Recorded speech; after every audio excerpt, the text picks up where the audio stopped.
আমি আবার আপনাদের কাছে একটি নতুন রেসিপি নিয়ে চলে এসেছি। আজকে আমি আপনাদের মোচা চিংড়ি বানিয়ে দেখাবো। এখানে আমি নিয়ে নিয়েছি মোচা, কলার মোচা। এই মোচা খুব ভালো হয়, সেটাকে আমি কেটে সেদ্ধ করে নিয়েছি। এখানে চিংড়ি মাছ নিয়েছি, সর্ষের তেল, নুন, চিনি, লঙ্কা গুঁড়ো, হলুদ গুঁড়ো, জিরে গুঁড়ো, গোটা জিরে সব নিয়ে নিয়েছি। চলুন আমি আপনাদের এবার বানিয়ে দেখাচ্ছি। দিয়েছি পরিমাণ মতন, তেলটা গরম হয়ে গেছে। এবার আমি এর মধ্যে চিংড়ি মাছটাকে নুন হলুদ মেখে নিয়েছি। এবার চিংড়ি মাছটাকে সুন্দর করে ভেজে নেব।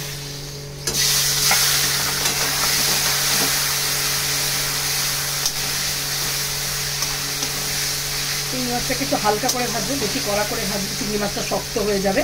তাই জন্য আমি চিংড়ি মাছটাকে একটু হালকা করে ভেজে নিচ্ছি। আর এখানে মোচাটাকেও ভালো করে চটকে নিয়েছি সেদ্ধ করে। চিংড়ি মাছটা ভাজা হতে থাক, আমরা আবার ফিরে আসছি। হালকা করে ভাজা হয়ে গেছে। এবার আমি এই তেলের মধ্যে গোটা জিরে দিয়ে দিচ্ছি। গোটা জিরে দিয়ে এখানে সব রকমের মশলা নিয়ে নিয়েছি। লঙ্কা, হলুদ, জিরের গুঁড়ো, আদা বাটাটা তখন স্কিপ করে গেছিলাম, আদা বাটাও দিয়েছি। নুন, চিনি সব দিয়ে একটু সামান্য জল দিয়ে একটু মশলাটাকে ভালো করে মিশিয়ে নেব, নাহলে মশলাটা এমনি দিলে কড়াইতে পুড়ে যেতে পারে। মশলাটাকে ভালো করে মিশিয়ে নিয়ে আমি তেলের মধ্যে দিয়ে দিলাম।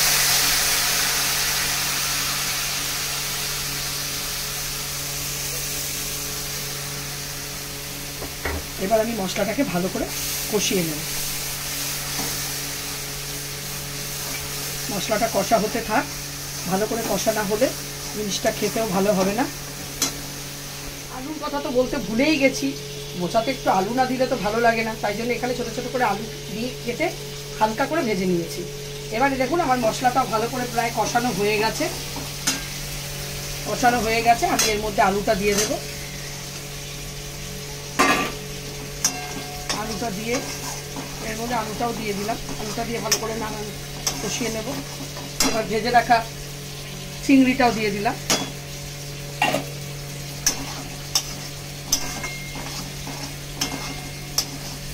চিংড়িটা দিয়েও ভালো করে নেড়ে চেড়ে নেব।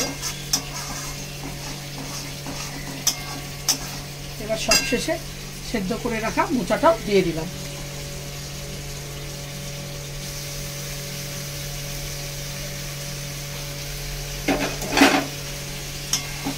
এবার সব কিছু একসঙ্গে মশলার সঙ্গে ভালো করে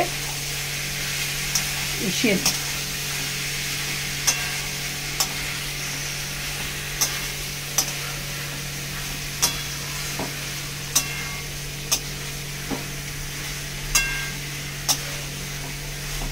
সামান্য একটু জল দিই, মশলাটা ভালো করে মিশবে না।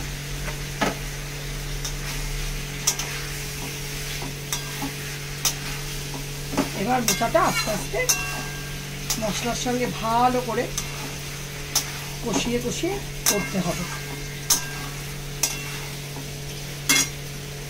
আবার চলে এসেছি, আমার মোচা চিংড়ি একদম রেডি।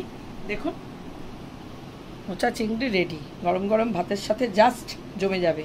এই রেসিপিটি আপনাদের যদি পছন্দ হয় তাহলে আপনারা নিশ্চয়ই বানিয়ে খাবেন, বাড়িতে করে খাবেন। ভালো থাকবেন, সুস্থ থাকবেন। আমার চ্যানেলটিকে যদি পছন্দ হয় তাহলে নিশ্চয়ই শেয়ার, সাবস্ক্রাইব, লাইক করে দেবেন।